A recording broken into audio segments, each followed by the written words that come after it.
Jake Morrison was having a bad week. His cargo ship had broken down twice, he was 3 days behind schedule, and now his coffee maker had stopped working.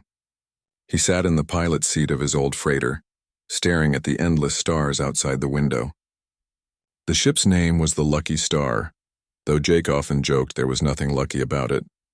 He was hauling mining equipment to a colony on the edge of human space. It was boring work, but it paid the bills. Jake was 28 years old, average height with brown hair that was always messy. He'd been flying cargo ships for 5 years now. It was a lonely job, but Jake preferred it that way. No bosses breathing down his neck, no complicated relationships, just him and the stars. The computer beeped. Jake glanced at the screen and frowned. There was a distress signal coming from somewhere nearby. He sighed and rubbed his face. Distress signals meant trouble, and trouble meant delays. He was already behind schedule. Maybe he could just ignore it and keep going. But Jake knew he couldn't do that. If someone was in trouble out here in deep space, they needed help fast. There were rules about this kind of thing. Besides, Jake had a conscience, even if it was inconvenient sometimes. He changed course toward the signal. It took 20 minutes to get close enough to see what was going on. When he did, Jake's eyes went wide. There was a ship unlike anything he had ever seen before. It was massive, at least 3 times the size of his freighter. The hull was dark purple and covered in strange symbols that seemed to glow. The design was elegant and alien, with smooth curves and sharp points. But something was very wrong with it. Part of the hull was torn open, and the ship was spinning slowly, caught in the gravity of a nearby gas giant. Jake opened a communication channel. "This is the cargo ship Lucky Star responding to your distress call. What's your situation?" There was static, then a voice came through. It sounded strange, almost musical, but the words were clear. "This is Ambassador Varix of the Velcaran diplomatic vessel Shadowborn. We have suffered catastrophic damage. Our engines are offline. We are being pulled into the planet's atmosphere. We need immediate assistance, Velcaran." Jake had heard of them but never met one. They were a powerful alien race that mostly kept to themselves. They had treaties with humanity but didn't interact much. Jake had always heard they were proud and formal, with complicated rules about honor and respect. "How many people are on board?" Jake asked. 12 souls, including myself," Varix replied. "Please, our time is limited." Jake looked at his own ship's controls. The Lucky Star wasn't designed for rescue operations. It was a cargo hauler, slow and clunky, but he had towing cables and he had some spare parts in the cargo bay. Maybe he could do something. "Okay, hold on," Jake said. "I'm going to try something, but I can't make any promises." He maneuvered his ship closer to the damaged vessel. The gas giant's gravity was already pulling at both ships. Jake had to be careful or they would both end up falling into the planet. His hands moved across the controls, adjusting the thrusters, compensating for the gravitational pull. Jake launched the towing cables from his ship. They shot out and attached to the Velcaran vessel with magnetic clamps. Then he fired up his engines to full power. The Lucky Star groaned and shook. Warning lights flashed on the console. The ship wasn't designed for this kind of stress. Slowly, painfully, Jake began to pull the alien ship away from the gas giant. Sweat dripped down his face. His engines were screaming in protest. The temperature gauges were climbing into the red zone. But inch by inch he was making progress. It took almost an hour, but finally they were far enough away from the planet's gravity well to be safe. Jake's engines were smoking and half his warning lights were still flashing, but they had made it. "We're clear of the planet," Jake said into the communicator. "But your hull breach is still a problem. You're losing atmosphere." "We know," Varix said. "We have sealed off that section, but our repair systems are damaged. We cannot fix it ourselves." Jake thought for a moment. He had industrial foam in his cargo bay, the kind used for emergency hull repairs in mining colonies. He also had some spare metal plating. It wouldn't be pretty, but it might work. "I'm coming over," Jake said. "I think I can patch that hole." He put on his spacesuit and grabbed his tools. Then he used his ship's airlock to float over to the Velcaran vessel. The hole in their hull was big, about the size of a small car. Jake could see twisted metal and exposed wiring inside. He got to work. First, he sprayed the industrial foam into the breach. The foam expanded and hardened, creating a temporary seal. Then he welded the spare metal plating over the top. It looked ugly, like a bandage on a work of art, but it held. The atmosphere leak stopped. "That should do it," Jake said. "It's not permanent, but it'll get you to a proper repair station." You have saved our lives, Varric said through the communicator. This debt cannot be easily repaid. Jake shrugged inside his spacesuit. Don't worry about it. Just doing what anyone would do. No, Varric said firmly. You must come to our homeworld so we may properly reward you for this act of valor. Jake wanted to refuse. He really needed to deliver his cargo. But something in Varric's voice made him pause. It sounded important, like refusing would be some kind of insult. Okay, Jake said. I guess I can spare a few days. Excellent, Varric said. Please follow us. The journey will take 2 weeks. 2 weeks? Jake groaned internally. There went his delivery schedule. There went his bonus. But he had already agreed and he couldn't back out now. As Jake floated back to his ship, he wondered what kind of reward the Velkarans would give him. Probably some ceremonial medal or maybe a cash bonus. Either way, it would be a quick ceremony. He would smile and say thank you, and then he could get back to work. It seemed simple enough. Jake had no idea how wrong he was. The 2-week journey to the Velkaran homeworld gave Jake plenty of time to learn about his new alien friends.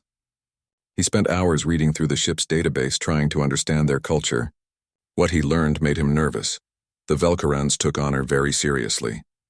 They had elaborate rules about debts and obligations. Breaking these rules was considered worse than death. They also had a complicated class system with nobles, warriors, and common citizens. Everything was formal and ceremonial.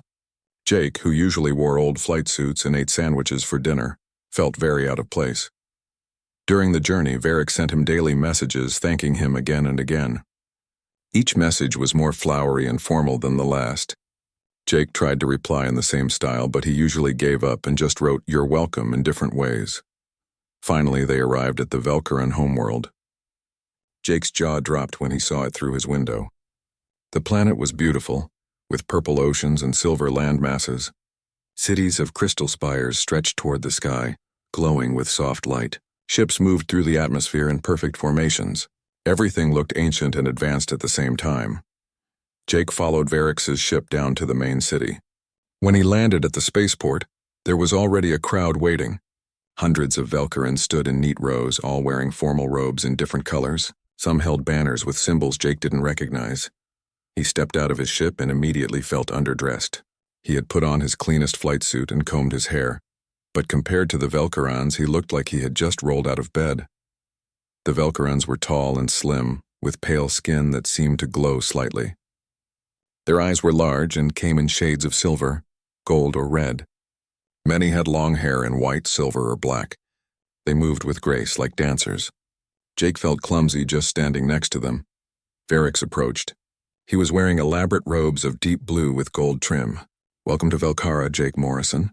You are a hero to our people." "I'm really not," Jake said awkwardly. "I just helped out." "You saved 12 lives, including a member of the High Council," Varric said. This is not a small thing. Jake was given robes to wear over his flight suit. They were soft and expensive feeling, made from some fabric he didn't recognize. Then he was led through the city in what could only be called a parade. Velkarans lined the streets watching him pass. Some bowed. Others held up their hands in what seemed to be a gesture of respect. Jake waved nervously, feeling like an imposter. He was just a cargo pilot. He fixed the ship because it needed fixing. This was all too much. The parade ended at an enormous building made of black crystal. Inside, the halls were vast and echoing. Strange lights floated in the air, casting colorful shadows. Jake was brought to a huge chamber where 12 Velkarans sat on raised platforms. This was the High Council. The ceremony began. It was long and involved a lot of chanting in a language Jake didn't understand. Varric stood beside him, occasionally whispering translations. Jake tried to pay attention, but his mind kept wandering. He hoped this would be over soon. Finally, the head counselor, an ancient-looking Velkaran with silver hair and golden eyes, spoke in English. "Jake Morrison of Earth, you have rendered a service that cannot be measured in simple terms. You risked your life and your vessel to save ours. According to our oldest laws, such a debt can only be repaid through the bonding of houses." Jake nodded, not really understanding. "That's very kind, but honestly, you don't need to give me anything." I was happy to help. The counselors looked shocked. Varric put a hand on Jake's shoulder and squeezed, a clear signal to stop talking. "The debt must be paid," the head counselor continued. "Therefore we grant you a companion from the noble house of Night Vale. Lady Kira will accompany you and serve as your bonded partner for as long as you both shall live. Jake blinked. I'm sorry, what? A door opened at the side of the chamber. A figure stepped out from the shadows. Jake's heart skipped a beat. She was beautiful in an otherworldly way. Her skin was even paler than the other Velkarans, almost luminescent. Long silver hair fell past her shoulders. Her eyes were red like rubies, and they seemed to glow in the dim light. She wore a dress of deep red and black, and at her side hung a sword with a curved blade. Lady Kira walked forward with perfect grace. She stopped in front of Jake and bowed slightly. "I am honored to serve," she said, though her voice was cold and her expression was blank. Jake stammered. He looked at Varix desperately. "I don't understand. A companion? Like she's going to travel with me?" "Yes," Varix whispered. "She will live with you, travel with you, fight for you if needed. It is our way of repaying the debt. But I'm just a cargo pilot," Jake said. "I have a small ship. I live alone. I don't need a companion." The chamber went silent. Every Velkaran was staring at him with wide eyes. Varix's face had gone pale. "You would refuse this honor?" the head counselor asked quietly. The temperature in the room seemed to drop. Varix leaned close to Jake's ear. "Please do not refuse. It would be an insult beyond measure. It could cause serious problems between our peoples. Just accept graciously." Jake looked at Lady Kira. She was staring at him with those red eyes, her expression unreadable. He looked at the council members, who all seemed tense. He looked at Varix, who was practically begging him with his eyes. "I accept," Jake said finally. "Thank you for this great honor." The tension broke. The counselors smiled. Music began to play. Varix exhaled in relief, but Lady Kira's expression didn't change. If anything, she looked even more unhappy than before. After the ceremony, Jake was given a room in a guest house. It was beautiful, with silk sheets and furniture made from precious metals, but he couldn't enjoy it. His mind was racing. What had he just agreed to? A noble alien woman was going to live with him on his cargo ship? How was that supposed to work? Where would she sleep? What did she eat? Did she even want to do this? There was a knock on the door. Jake opened it to find Lady Kira standing there. She had changed into simpler clothes, though they were still far nicer than anything Jake owned. Behind her, servants were carrying large trunks and boxes. "I have brought my belongings," she said formally. "When do we depart?" Tomorrow morning, I guess," Jake said. "But listen, you don't have to do this if you don't want to." "I won't be offended." Kira's red eyes flashed. "Do you think I am weak? That I would shirk my duty?" "No, I just thought maybe you'd rather stay here with your family and—" "My honor is at stake," Kira interrupted. "The council has bound me to you. I will fulfill this obligation whether I wish to or not." "Right," Jake said. "Great, this is going to be fun." Kira said nothing. She simply stared at him with those unsettling red eyes.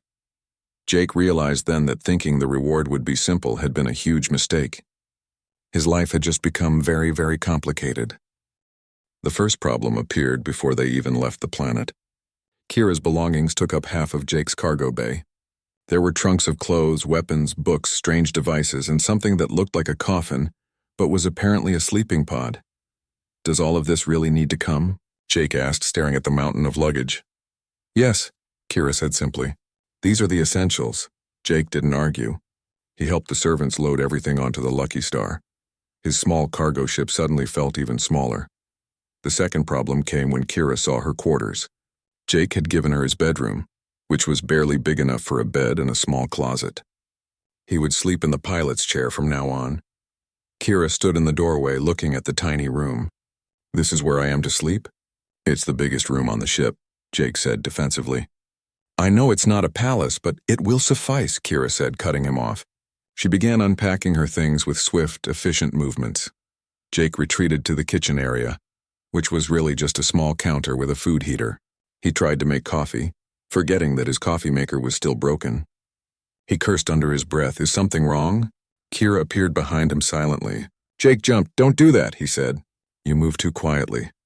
"I apologize," Kira said, though she didn't sound sorry. "What is the problem?" "Coffee maker's broken," Jake muttered. "It's been a long day." Kira examined the device. Her fingers moved over it carefully. After a moment, there was a click and a hum. The coffee maker started working again. "How did you do that?" Jake asked, amazed. Simple mechanical repair, Kira said. All Velkaran warriors are trained in basic engineering. Well, thanks, Jake said. He made coffee and offered her a cup. She sniffed it and wrinkled her nose. I do not consume such things, she said. Right, Jake said. So what do you eat? Kira's expression became guarded. My dietary needs are specialized. I have brought supplies with me. Over the next few days, Jake learned that Kira's supplies consisted of strange pouches, filled with dark red liquid. She consumed 1 pouch per day, always in private. Jake tried not to think too hard about what it might be. Their first cargo run together was a disaster. Jake had to pick up machine parts from a mining station and deliver them to a colony. Simple job. But nothing was simple anymore. When they docked at the mining station, Kira insisted on accompanying Jake. She wore her sword at her side and walked with the bearing of a warrior. The miners stared at her like she had dropped from another dimension, which Jake supposed she basically had. You're causing a scene, Jake whispered as they walked through the station. I am protecting you, Kira said. That is my duty. From what? These are just miners. Threats can appear anywhere, Jake sighed. He picked up the machine parts and loaded them onto a cart.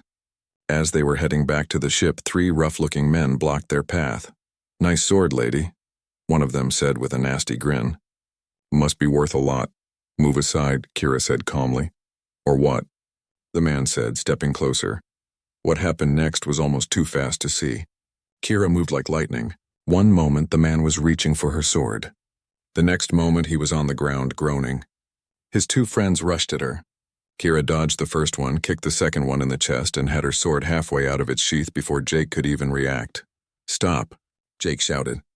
He stepped between Kira and the men. Everyone just calm down. The 3 men scrambled to their feet and ran. Station security arrived moments later. Jake spent the next hour explaining what happened and smoothing things over. Kira stood silently beside him, showing no emotion. Back on the ship, Jake finally spoke. You can't just attack people like that. They threatened us, Kira said. They were just thugs trying to scare us. You didn't need to hurt them. I am a warrior of House Nightvale. I do not tolerate threats to my honor or to those under my protection.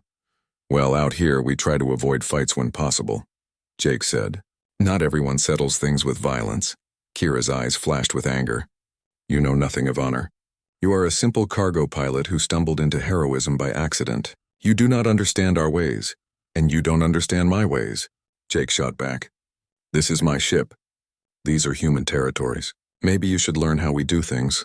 They glared at each other. Then Kira turned and walked away, disappearing into her room.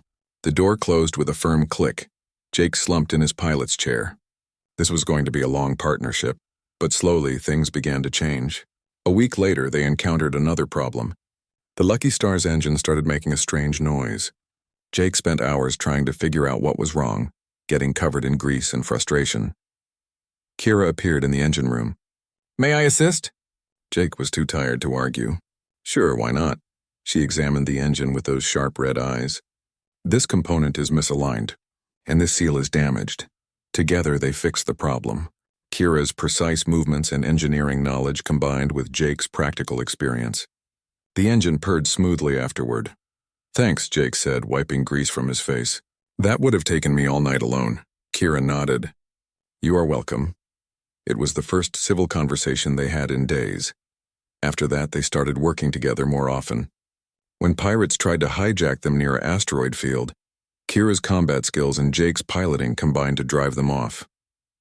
When they got lost in a nebula, Jake's navigation knowledge and Kira's sensor expertise found them a way out. Jake learned that Kira had been a decorated warrior before being assigned to him. She had fought in several conflicts and earned great honor.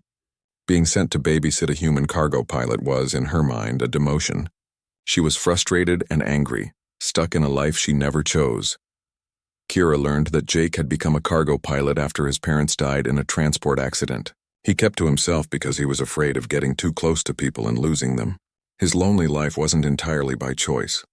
He was also afraid. One evening, Jake was watching an old Earth movie in the common area. Kira walked past, then paused.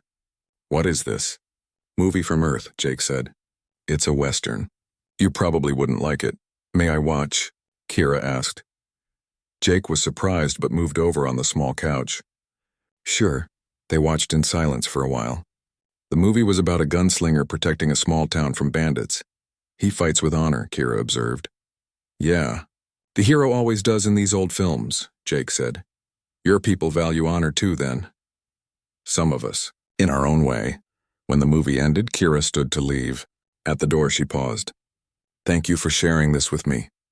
Anytime, Jake said. After she left, Jake smiled. Maybe this arrangement wouldn't be so bad after all. They were from different worlds, different cultures, different ways of life. But they were learning. Slowly, awkwardly. They were finding common ground. The cargo ship Lucky Star flew through the stars, carrying its unlikely crew toward whatever adventures waited ahead. 3 months had passed since Kira joined Jake on the Lucky Star. They had fallen into a comfortable routine. They still argued sometimes, but now it felt more like friendly bickering than actual fighting. Jake had even started to enjoy having someone else on the ship. It was nice to have company. Then everything changed. Jake was at a trading station buying supplies when his communication device buzzed. It was Varix and he sounded worried. Jake, I have urgent news. You and Lady Kira are in danger. Jake's heart sank. What kind of danger? There is a group within our society called the Crimson Purists. They believe Velkarans should not bond with other species. They see you and Kira as a threat to our traditions. They have marked you both for death. Can't your government stop them? Jake asked. They operate in secret. We are hunting them, but they are well hidden. Please be careful. Trust no one. The communication ended. Jake hurried back to the ship. He found Kira in the engine room performing maintenance. We have a problem, Jake said. He explained what Varix had told him. Kira's face hardened.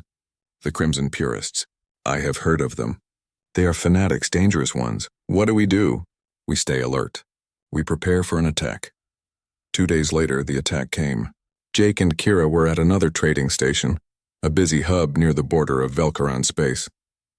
They were walking through a crowded marketplace when Jake felt something was wrong. The hair on the back of his neck stood up. Kira, he said quietly. I sense it too, she replied.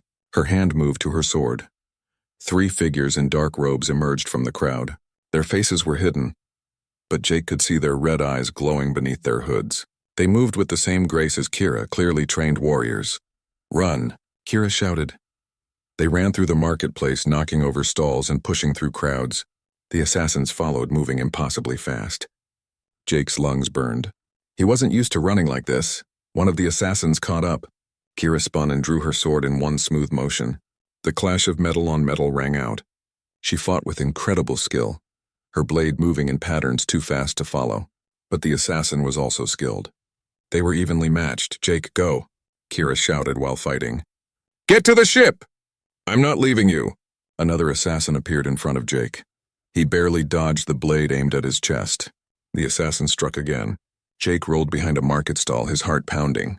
He wasn't a fighter. He didn't know what to do. The stall exploded as the assassin's blade cut through it. Jake scrambled backward. He grabbed a metal pipe from the ground and swung it desperately. The assassin blocked it easily and kicked Jake in the chest. He flew backward, hitting the ground hard. All the air left his lungs. The assassin raised their blade for a killing blow. Time seemed to slow down. Jake saw the blade coming down and knew he couldn't dodge it. Then Kira was there. She knocked the assassin aside with a powerful kick and stood over Jake, her sword raised. You will not harm him. The 3 assassins circled them. Kira was breathing hard. She had fought off all 3, but she was tiring. Jake struggled to his feet, still holding the metal pipe. Station security is coming, one of the assassins said. We must leave. But this is not over. They disappeared into the crowd like ghosts. Moments later, security guards arrived. There was a lot of confusion and questions. Jake and Kira explained they had been attacked by robbers. They didn't mention the Crimson Purists. That would raise too many questions. Back on the Lucky Star, they assessed the damage. Kira had several cuts, though none were serious. Jake was bruised and shaken but alive. We can't stay anywhere public, Kira said while treating her wounds. They will find us again. I know some places, Jake said. Remote stations, asteroid mining colonies, places off the main routes. We can hide there while we figure out what to do. They left the station immediately. Jake plotted a course through the backwater systems he knew. For the next 2 weeks, they stayed on the move, never stopping anywhere for long. They saw no signs of the assassins, but that didn't mean they were safe. Jake could see the strain on Kira. She barely slept, always watching, always ready for an attack. She was a warrior, but even warriors had limits. They stopped at an abandoned mining colony to make repairs and rest. The colony had been shut down years ago. Now it was just empty buildings and silence. Perfect for hiding. Jake was in the ship checking systems when he heard a sound outside. He grabbed a wrench and went to investigate. As he stepped out of the airlock, something hit him from behind. He fell forward, pain exploding in his head. He looked up to see two assassins. They had found them somehow. One of them grabbed Jake and pulled him up. The other pressed a blade against his throat. "Call out to her," the assassin whispered. "Call out to the traitor Kira." Jake's mind raced. If he called for Kira, she would come running. They would trap her. But if he didn't, they would kill him anyway. He made a decision. "Run, Kira!" "It's a trap." The blade cut into his skin. Pain flared. The assassin threw Jake to the ground. He landed hard on metal debris, feeling something sharp pierce his side. Blood began to flow. Kira burst out of the ship, her sword already drawn. She moved like a storm, attacking with fury Jake had never seen before. She cut down the first assassin in seconds. The second one was better, putting up a real fight. They dueled across the empty colony, their blades singing. Jake tried to stand but couldn't. His side hurt terribly. He looked down and saw blood, a lot of it. Something had punctured him deeply. He pressed his hand against the wound, but the blood kept coming. Kira finally defeated the second assassin. She ran to Jake and dropped to her knees beside him. No. "Jake, stay with me." "I'm okay," Jake said, though he clearly wasn't. His vision was getting blurry. "The wound is too deep. We need to get you to a medical facility. Nearest one is 3 days away," Jake said weakly. "I won't make it that long." Kira looked at him with an expression he had never seen before. Fear, real fear. "There is one way to save you. But you must trust me." "I trust you," Jake said simply. Kira lifted him carefully and carried him back to the ship. She laid him down in the medical bay and began gathering supplies. Her hands were shaking. "My people have technology that can heal wounds like this," she explained while working. "But it requires something from me. Something personal." "Whatever you need to do," Jake said. The pain was overwhelming now. Kira cleaned his wound and applied a strange silver gel to it. Then she took out a device that looked like a medical scanner. She held it over the wound and it began to glow. "This will stabilize you temporarily," she said. "But to complete the healing, I must perform the blood ritual. It is an ancient practice not used anymore in modern society, but it is the only way." "Do it," Jake whispered. Kira hesitated for only a moment. Then she leaned down and bit into her own wrist. Dark red blood welled up. She held her wrist over Jake's wound, letting drops of her blood fall onto it. The blood mixed with the silver gel and began to glow brighter. Jake felt warmth spreading through his body.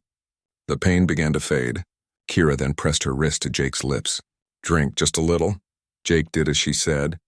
The taste was strange, metallic but also sweet.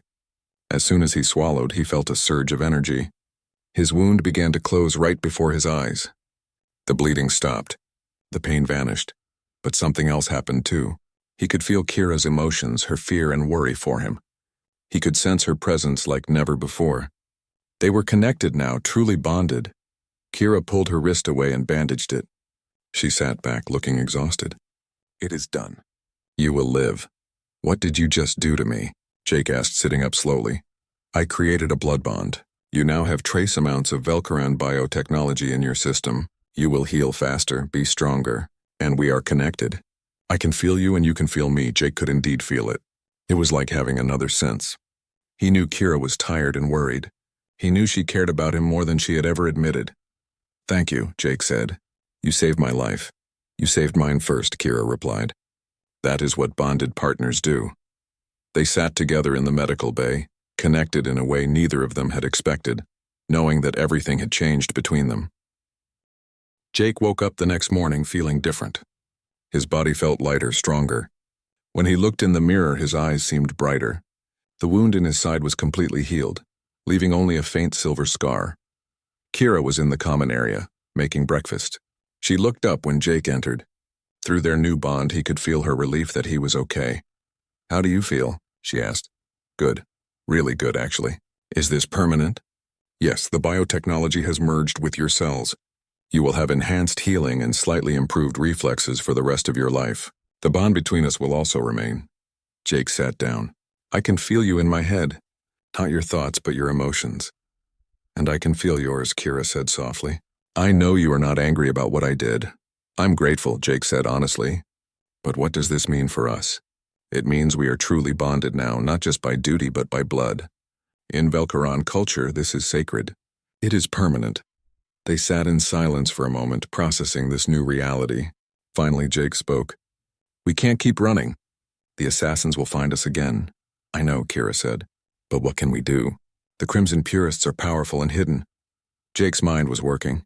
Maybe we're thinking about this wrong. We've been trying to hide and survive. But what if we go on offense? What if we expose them? Expose them how? Think about it. They've been operating in secret, right?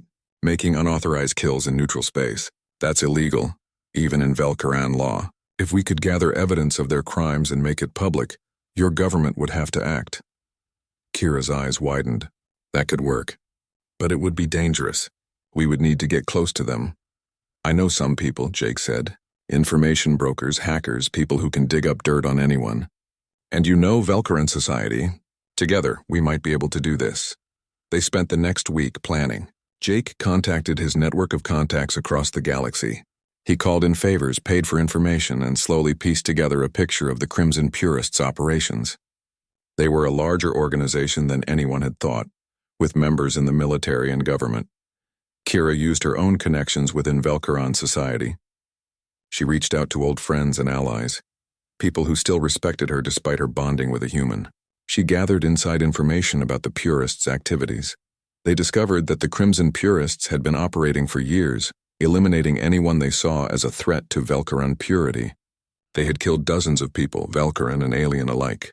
But they had been clever, making the deaths look like accidents or random crimes. Jake and Kira collected evidence. Video recordings, financial transactions, communications between Purist members. They documented everything carefully, building a case that couldn't be ignored. The final piece came from an unexpected source. One of Jake's contacts, a hacker named Pete, managed to break into the Purists' encrypted network. He found a list of all their members and all their planned targets. It was everything they needed. This is it, Jake said, looking at the data. We have enough to bring them down. Now we need to make it public, Kira said. But how? If we just send it to the Velcaran government, the Purists might have people inside who would bury it. Jake smiled. We don't send it to the government. We send it everywhere. Every news network, every information channel, every public database in the galaxy. We make it so public that no one can ignore it or hide it. They prepared the data package carefully. It contained all the evidence, clearly organized and explained. They included video testimonies from victims' families, financial records proving the Purists' crimes, and the full membership list. On a quiet evening, sitting together in the Lucky Star's cockpit, they hit the send button. The data package went out across thousands of communication channels simultaneously. Within minutes, it started spreading. Within hours, it was everywhere. The response was immediate and enormous. News networks across the galaxy picked up the story. The Velcaran government issued emergency statements. Public outrage was massive, both among Velcarans and other species. The Crimson Purist had been exposed, and there was nowhere left to hide. Ambassador Varix contacted them the next day. He appeared on their video screen, looking tired but relieved. Jake, Kira, what you have done is remarkable. The High Council has declared the Crimson Purist a terrorist organization. Arrest warrants have been issued for all known members. The military is already rounding them up. Are we safe now? Jake asked. Yes. With their organization exposed and dismantled, they pose no further threat. I must thank you again, Jake. You have not only saved lives, but also helped cleanse our society of a cancer that had been growing within it. I had help, Jake said, looking at Kira. We did this together. After the call ended, Jake and Kira stood on the ship's observation deck, watching the stars drift past. The danger was over. They were safe. But now they faced a different question. What came next? I suppose I could return to my homeworld now, Kira said quietly. The bond between us would allow it, even across distance. Is that what you want? Jake asked. Kira was silent for a long moment.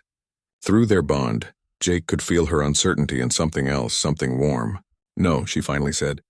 I have found more purpose traveling with you than I ever had in the noble courts. You have shown me a different way of living, one that values freedom and choice. I would like to continue if you will have me." Jake smiled. "Of course I will. But I'm thinking we should upgrade.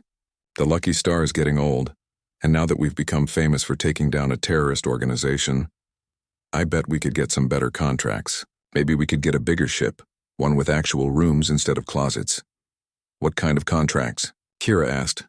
"Problem-solving, security, investigating. We're good at this kind of thing. You with your warrior skills and connections, me with my contacts and piloting. We make a good team." Kira nodded slowly. "A team. I like that." They spent the next month making arrangements. With the reward money from several grateful organizations, Jake bought a new ship. It was bigger and faster than the Lucky Star, with proper living quarters, a real kitchen, and even a training room for Kira. He named it the Crimson Dawn, a nod to both their partnership and their victory over the Crimson Purists. They registered as freelance problem solvers, available for hire across the galaxy. The job started coming in immediately. A company needed security for important shipment. A colony needed help investigating suspicious accidents. A family needed someone found who had disappeared. Jake and Kira took them all. They developed a reputation, the human pilot who thought outside the box and the Velcaran warrior who fought with honor. Together they were formidable. They helped people, solved problems, and made a difference. Months passed. The awkwardness between them faded completely. They were true partners now, bonded by blood and friendship. Kira learned to appreciate human culture, even developing a fondness for Jake's terrible coffee and old movies. Jake learned about Velcaran history and traditions, finding beauty in their ancient ways. One evening, after completing a particularly difficult job, they sat together in the Crimson Dawn's common area. Jake was making dinner while Kira read one of her ancient books. "Do you ever regret it?" Jake asked. "Being bonded to me, I mean. Leaving your old life behind?" Kira looked up from her book. Through their bond, Jake could feel her contentment. "No, I have found something here that I never had before." True companionship, real purpose, the freedom to choose my own path, even if that path involves living on a spaceship with a former cargo pilot who can barely cook. Kira smiled, a rare and genuine expression. "Especially then," Jake laughed. "You know, when I first saved that diplomatic ship, I thought the reward would be simple. Maybe some money or a medal. I never imagined I would end up with you." "Are you disappointed?" Kira asked. "Not even a little bit," Jake said. "Surprised, yes. Overwhelmed at first, definitely. But disappointed? Never." They ate dinner together, talking about their next job and planning their route. Outside, the stars stretched endlessly in all directions. The universe was vast and full of possibilities. Jake Morrison, the simple cargo pilot, had become something more. And Kira of House Nightvale, the noble warrior, had found a new kind of honor. Together they flew through the cosmos, an unlikely partnership that had become unbreakable friendship. The Crimson Dawn soared through space, carrying two souls who had found in each other something neither had been looking for, but both desperately needed: a place to belong, a partner to trust, and adventures that would never end. In the end, Jake had been wrong about one thing. The reward hadn't been simple at all. It had been complicated, challenging, and sometimes difficult, but it had also been the best thing that ever happened to him. And as he looked across at Kira, seeing her smile in the soft light of the ship, he knew she felt the same way. The galaxy was big, full of danger and wonder, but they would face it together, the human and the vampire, bonded by blood and bound by choice. And that was more than enough.